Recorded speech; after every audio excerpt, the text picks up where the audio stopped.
Buenas noches, otra vez aquí en el búnker trayendo situaciones y personas que nos van a traer cosas interesantes. Pero como siempre os digo, antes de nada, cabecera.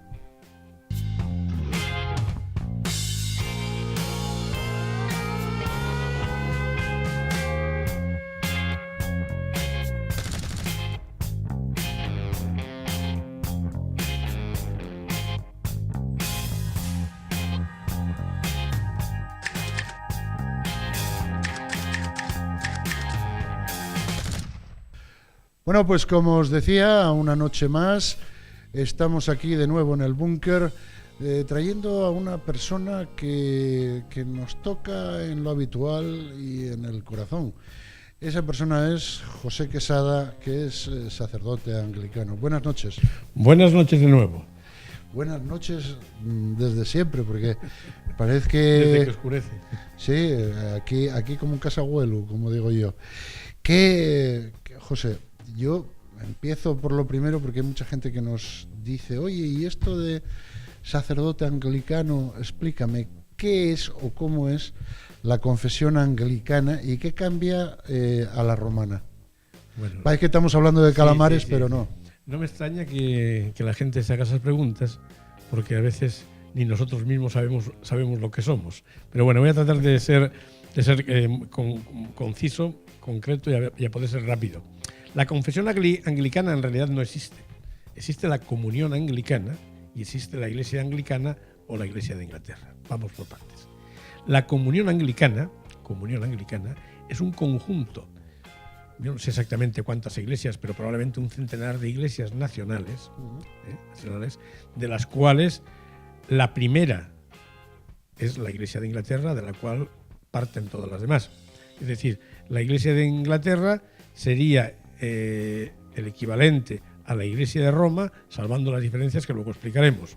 Entonces, todas estas iglesias están en comunión con la iglesia de Inglaterra, no del Reino Unido, porque la iglesia de Escocia, la iglesia de Gales o la iglesia de Irlanda ni son iglesias anglicanas, aunque sí no son iglesias anglicanas, aunque sí son miembros de la comunión anglicana. Y la reina de Inglaterra, que muchas veces se piensa que es el papa de los anglicanos, no es nada más que cabeza visible, aunque de honor, honorífica, de la iglesia de Inglaterra nada más, en tanto que es jefe de Estado, pero no lo es de la iglesia de Irlanda o de las otras iglesias que son miembros de la comunión anglicana, porque estén en territorio puramente británico o a cualquier otro país de la Commonwealth. Lo que no tiene, digo, es absolutamente ninguna autoridad sobre las demás iglesias. Entonces, en comunión con la iglesia de Inglaterra están todas las demás y tenemos un obispo primado, que es el arzobispo de Canterbury, y luego cada iglesia nacional tiene sus propios obispos, también con un primado, pero digamos que actúan de una forma colegiada, pero las normas de una iglesia no son vinculantes a las demás iglesias, por ejemplo, en cuestiones de culto, liturgia, u otras costumbres, forma de gobierno, como el caso, la iglesia en España, la iglesia española reformada episcopal, iglesia comunión anglicana, tiene su propia liturgia que no tiene nada que ver absolutamente con la de otros países. Aquí seguimos el rito hispano visigótico o mozárabe, que es la liturgia de la antigua iglesia española hasta el siglo XI, creo que fue en el año 1080, cuando en Concilio de Burgos se suprimió esa liturgia para imponer la liturgia latina, que es la liturgia universal que utiliza la Iglesia Católica. Ajá. Sin embargo, en España hemos adoptado esa liturgia, que es la liturgia propia de la Iglesia española, aunque nosotros somos anglicanos, no por ello dejamos ni de ser católicos y mucho menos de ser cristianos. Por lo tanto, la liturgia de cada país es distinta. Portugal tiene su propia liturgia, la iglesia portuguesa, somos iglesias hermanas, pero las liturgias son distintas. Los ingleses tienen las suyas, los irlandeses tienen la suya, los americanos tienen otra. En África, cada país tiene su propia liturgia. Ahora bien, hay algo esencial a todos, que es la Biblia, que es la ley de leyes de cualquier cristiano, que también debería ser así para el resto de confesiones. La Biblia y los credos, en realidad la doctrina cristiana. Luego, lo que es la forma de gobernarse, cada iglesia tiene su propia sus propias leyes canónicas, que están, es así, todas esas normas canónicas están supeditadas a la autoridad única, a la autoridad esencial, nuclear, que es la Biblia, la Sagrada Escritura. Entonces, somos independientes, pero estamos en comunión. En teoría, la Iglesia de Roma también funciona así. Lo que ocurre es que con el tiempo se convirtió en una teocracia o en una autocracia, es decir, todo converge en el Papa, pero en realidad, en la práctica no, pero en la teoría, la Iglesia española, con sus primados, que suele ser, o recae en el caso de España en el arzobispo de Toledo, primado de España, y cada país exactamente igual, pero luego la forma de gobierno al ser una dictadura, puede decirse, sin temor a equivocarse, dentro de lo que es la Iglesia, todo está supeditado a la autoridad del Papa. El Papa es una figura relativamente, no voy a decir nueva, desde luego, pero tampoco es primitiva, es decir, es una figura que está más basada en la forma de gobierno del Imperio Romano. Si la Iglesia sustituye la caída del Imperio, el Papa se convierte en una especie de emperador, y si leemos un poquito la historia, pues lo podemos comprender perfectamente, largo de explicar aquí, pero la figura, digo, del Papa no existía ni hay en otras iglesias. Las iglesias ortodoxas, llamadas iglesias que se separan de Roma o Roma de ellas en el siglo X, creo que fue, tampoco hay un Papa, hay primados. Hay primados que además se renuevan cada X tiempo. Cada iglesia tiene también, digo, sus normas. En España los sínodos son los diocesanos cada 2 años, los interdiocesanos en nuestro caso no hay, porque al ser una sola diócesis sí tenemos una vinculación directa con el arzobispo de Canterbury, que hace las veces de metropolitano o arzobispo. Si en España hubiera más de una diócesis, habría un primado, uno de los 2 obispos diocesanos, y tendríamos, no tenemos independencia de Inglaterra para nada, de Canterbury para nada, pero tendríamos aún menos. Entonces, ese primado español representaría a toda la Iglesia española. En este caso nos representa, en los foros internacionales, nos representa el arzobispo de Canterbury. ¿Y hay creencias en la romana que no la tenéis en la anglicana? En absoluto. En absoluto. O sea, La doctrina... Alguien comentaba, es que dicen que la Virgen María no... En absoluto. No, claro, eso es la información o la enseñanza, una información sesgada, yo no digo que malintencionada, pero sí basada más bien en la ignorancia o en el desconocimiento, que muchas veces la Iglesia todavía hoy dice, aprovechando esa supremacía que tienen en buena parte del mundo occidental, de que los protestantes no creen en la Virgen. No. Sí creemos en la Virgen, no seríamos cristianos. La Virgen es la Madre de Cristo y así está escrito en los textos sagrados. Es la bienaventurada que creyó, según dice el propio Magnificat. ¿Cómo no vamos a creer en María? Solamente que la colocamos en el lugar que creemos, no, que según la Sagrada Escritura le corresponde. María es la elegida por el Creador, por el Padre, para engendrar a su Hijo unigénito. Eso también habría que discutirlo, porque todos somos hijos de Dios.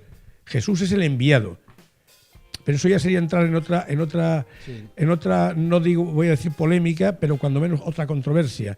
Dios Hijo, Dios Padre, Dios Espíritu Santo, que es el tema de la Trinidad. No vamos a tocarlo ahora porque es un tema, digo, muy complejo, y yo diría que casi es de teología profunda. Pero yo si me permites, creo que en cada uno de nosotros existe esa trilogía, porque vamos, lo que estáis viendo, lo que ves es mi carne, pero dentro de mí habita un espíritu mucho más superior que intentará alcanzar esa luz divina, y ese espíritu y mi inteligencia, que ya lo sé que es pobre, pero que también alcanzará esa nube divina, ¿no? Y entonces, de alguna manera, yo creo que la trilogía está en nosotros. Nosotros somos carne, somos energía divina y somos un pensamiento que va volando, creando o evolucionando hacia ese conocimiento. El tema de la Trinidad es muy complejo. De hecho, la Trinidad no es tampoco, no es primitiva. Estoy hablando de algo que conozco desde los estudios del Bhagavad Gita, hindúes, budistas. Yo estuve una temporada que estuve estudiando historia de las religiones y bueno, llegué a esa conclusión. Pero las religiones, ya para empezar, habría que por lo menos diferenciarlas y separarlas en dos grandes grupos, por lo menos, las monoteístas y las politeístas, con lo cual hay ciertas religiones, por ejemplo las que me acabas de mencionar, que yo más que religiones las considero filosofías, y de hecho entiendo, y así lo entienden buenos teólogos, católicos incluso, que ser cristiano no es incompatible con ser budista. Es decir, que son perfectamente, como tampoco es incompatible con ser masón. Y no me quiero salir del guión, pero porque de alguna manera ya me sacaste. Es decir, María es la madre de Jesús. Jesús, el enviado, el profeta, el Mesías. Eso es lo que dice la Escritura de Jesús. El misterio de la Trinidad, que sigue siendo misterio, porque si no, no sería misterio, si se entendiera, viene posterior. Yo no sé hasta qué punto es necesario, porque en realidad el mensaje de Jesús es el que es y trasciende a su propia identidad. Que sea hijo de Dios, engendrado del Padre antes de todos los tiempos, como definimos en el credo, o hubiera sido engendrado de cualquier otra forma, no cambia en absoluto el mensaje de Jesús, que es lo importante del cristianismo. Lo realmente esencial del cristianismo es la figura y su mensaje y su forma de vida, cómo él vivió y cómo afrontó los retos que le planteó la sociedad y también el poder en su momento. Por lo tanto, María es la madre de Cristo, o la madre de Dios, hombre. Dios es Dios y estaba antes de todos los tiempos. María también es una criatura del Creador. Y ella misma, revela en el Magnificat, proclama mi alma la grandeza del Señor, se alegra mi espíritu en Dios mi Salvador, su Hijo, porque ha mirado la humillación de su esclava. Desde ahora me felicitarán todas las generaciones, porque el Poderoso ha hecho obras grandes por mí. No es ella, ni se sitúa a la altura de su hijo, ni muchísimo menos. Más hay diferentes pasajes que no vamos a mencionar ahora, donde claramente se ve que ella se somete e indica a los demás, mismamente en las bodas de Caná, cuando se convierte el agua en vino, hacer lo que los diga. Ella no es, en definitiva, no es corredentora con Cristo, como algunas sectas católicas tratan de defender. María no es corredentora, solamente hay un redentor, que es Cristo Jesús.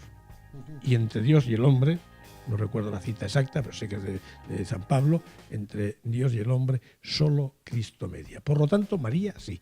Nosotros a María la veneramos como veneramos a otros santos de la Iglesia.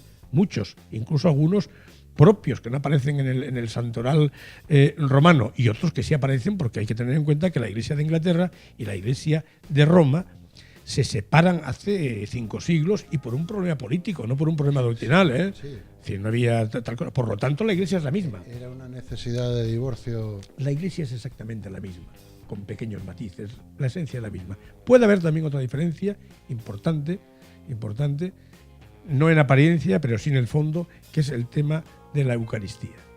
Nosotros creemos firmemente que Jesús, Cristo, se hace presente en la Eucaristía.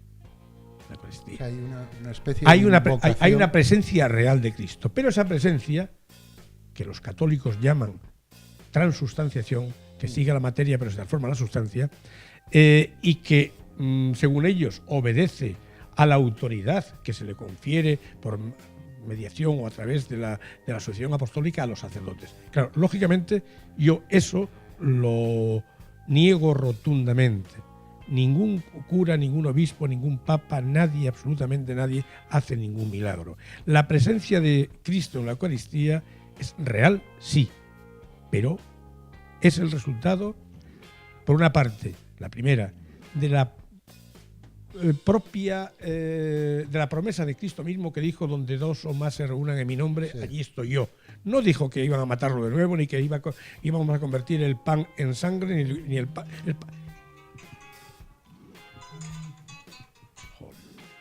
Qué bonito. Qué bonito, ¿eh? ¿Esto no se cortó o qué? No, que va. Pero se puede cortar después, ¿no? No, simplemente la música es... Tú lo dijiste. No, pero bueno. Cuando dos están hablando... Pero si lo había puesto en...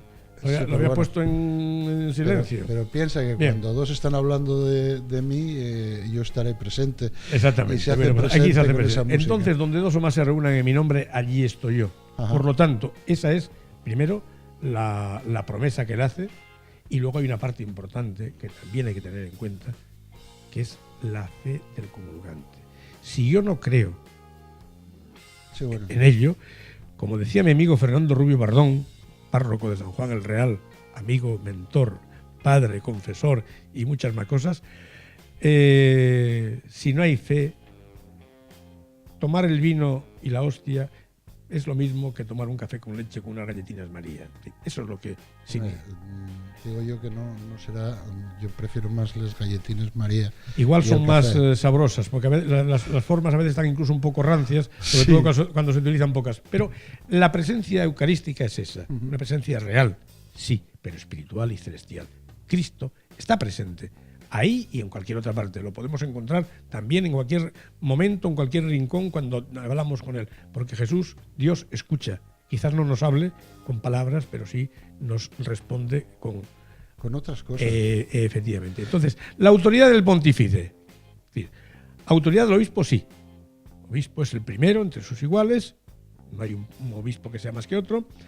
El obispo es pastor de diferentes diócesis y de una sola diócesis y de diferentes parroquias, y así sucesivamente. Hay una jerarquía, ¿de acuerdo? Pero no hay autoridad suprema. Hay primacía, pero no supremacía. Por lo tanto, papa infalible, no. Esto ya tampoco lo creen hoy ni siquiera ellos.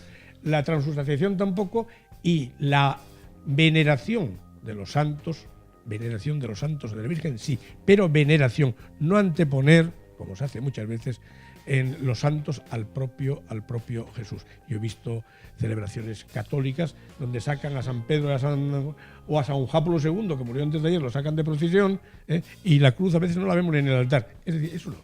Bueno, yo te quería preguntar, ¿tú te viste en dificultades en España por tu confesión? Que si me vi, Sí. vamos a ver, dificultades en este momento no, por el hecho de no ser católico no tengo ningún problema, no me echan de ningún lado. Ahora, trabas las que quieras, empezando por la propia administración y la propia Iglesia, que haciendo uso y sobre todo abuso de su hegemonía, de su gran poder, que lo tiene, y sobre todo de la gran ignorancia de un pueblo, que es comprensible, pero no de unos políticos, unos funcionarios que no conocen ni las normas vigentes, sí.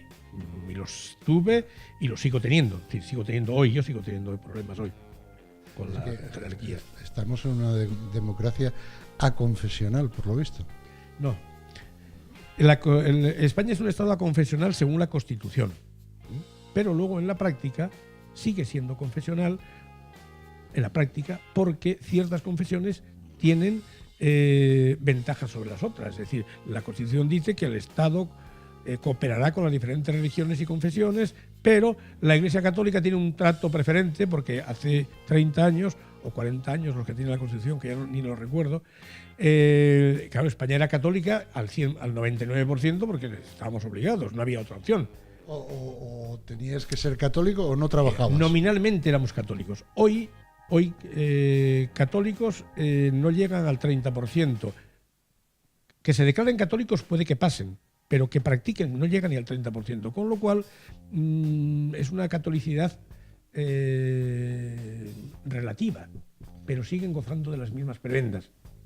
O sea que al final de cuentas la Iglesia Católica, Apostólica y Romana tiene mucho peso político en España. Tiene mucho peso político, aunque no tenga personajes hoy metidos en política directamente, es decir, miembros de la clerecía, pero sí hay muchos...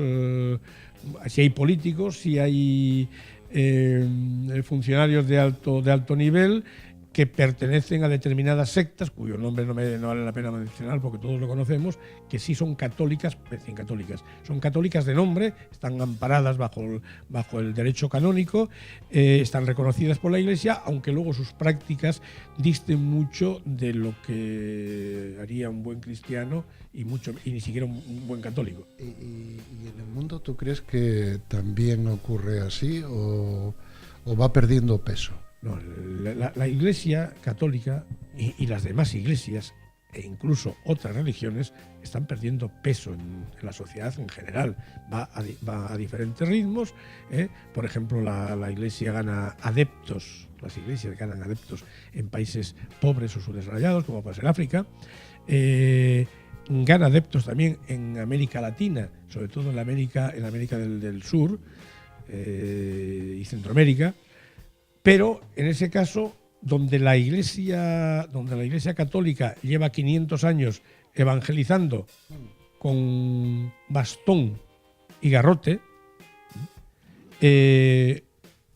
esos creyentes se desvían a otras confesiones, a veces tan absolutistas o incluso más peligrosas que la propia secta católica. Que alguna secta católica, quiere decir, no es que la Iglesia católica en general sea una secta, ni muchísimo menos, pero sí hay sectas dentro de ella, ¿no? Entonces, y hay un desequilibrio. Es decir, América Latina hay más cristianos probablemente que había, pero son de confesiones, diversas confesiones, cristianas sí, pero la mayoría protestantes, y más que protestantes, evangélicas, porque a veces confundimos evangélico con protestante y es diferente. Igual que católico con no católico. Yo soy católico. Adventistas. Claro. Hay un montón y otras muchas que no conocemos. Incluso hay una doctrina, una teología, digamos, reciente, lo mismo que hubo la teología de la liberación, muy buena, por cierto, en la Iglesia Católica ya por los años 70 o algo así. Hay la llamada teología de la prosperidad, en la que pastores evangélicos sin ningún escrúpulo tienen jets privados, coches de lujo y piden por la tele. Exactamente. ¿Eso es tan peligroso? No, es más peligroso todavía que la propia Iglesia Católica. Entonces, en África, por el contrario, son iglesias también, tanto la católica como las demás iglesias cristianas, porque en muchos casos no había ni religión siquiera, eran filosofías tribales. Sí, bueno, eso se puede ver en el retorno de los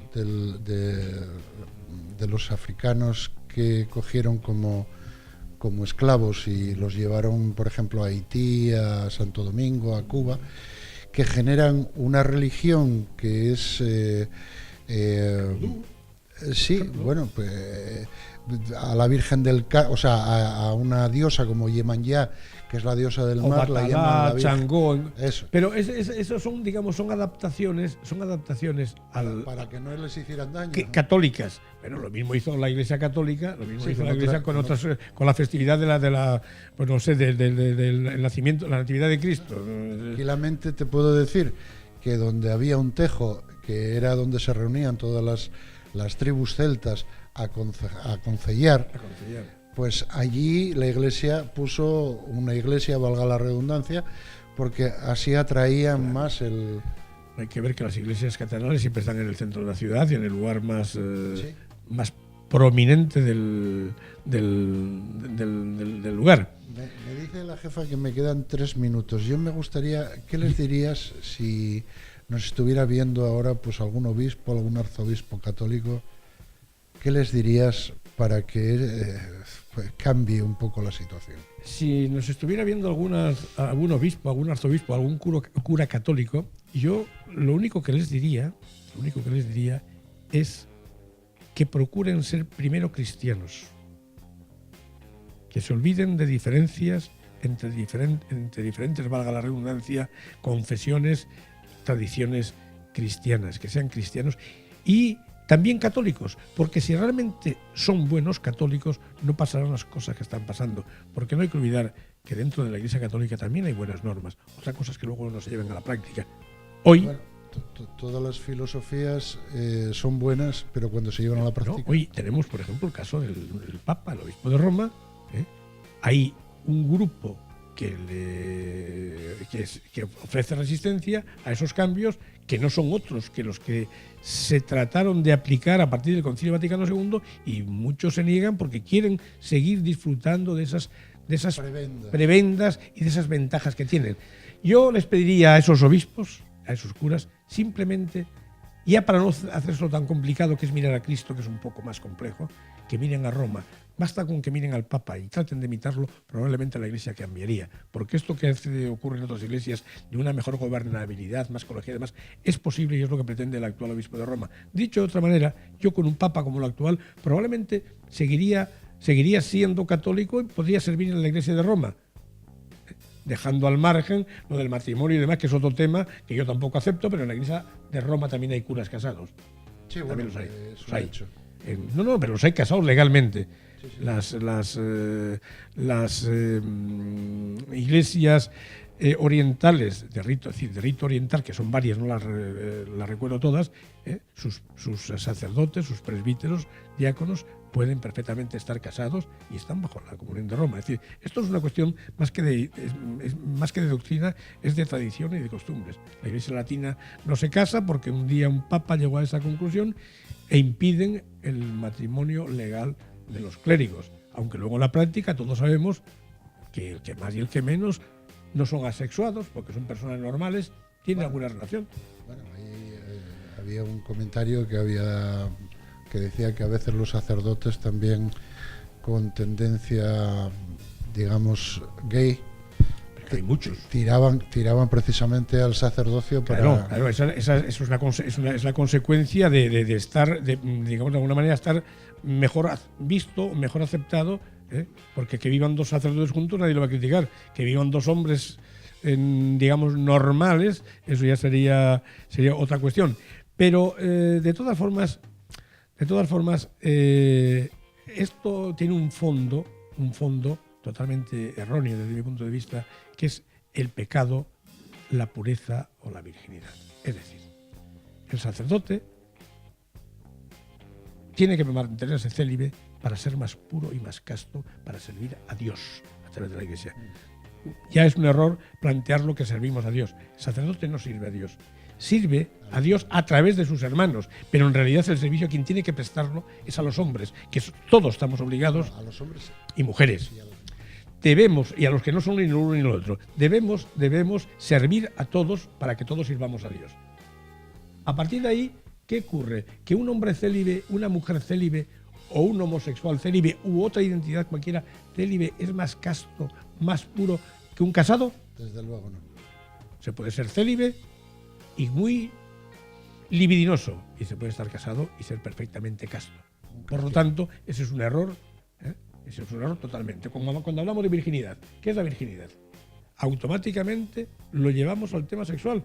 Una mujer es virgen o un hombre es virgen cuando nunca tuvo relaciones sexuales con otra persona. Es mentira. La virginidad, inicialmente, incluso cuando hablamos de la virginidad de María, hay que entenderla desde el punto de vista de pureza, la blancura, la pureza. Y la Virgen María fue virgen antes, durante y después del parto. ¿Por qué? Porque la Virgen María era limpia y pura de corazón, pero parió como parían las demás mujeres. Por lo tanto, nada que ver el sexo con la pureza ni con la virginidad. Y no me enrollo más. No, porque me están diciendo que estamos a punto de... Afuera de tiempo, esto dura muy poco. Como siempre, en lo mejor. No tenía que durar un par de horas por lo menos para que yo me pueda explayar y traer el guión aquí preparado y que no me suene el teléfono y esas cosas. Pero bueno, yo teniéndote cerca para que me des la extrema unción cuando caiga aquí el bombazo. No te hace falta.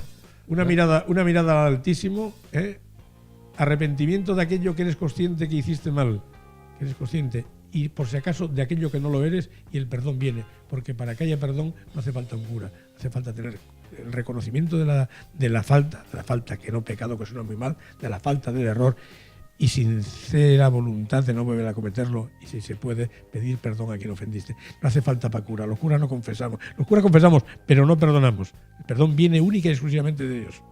Pues nada, José, muchísimas gracias por estar conmigo esta noche, por darme ánimo y fuerza, y a vosotros que estáis ahí, y ya lo sabéis, acordaros que hay un correo que se llama elbunker@esasturias.tv, donde me podéis seguir mandando vuestras preguntas y yo intentaré contestar a todas y cada una de ellas.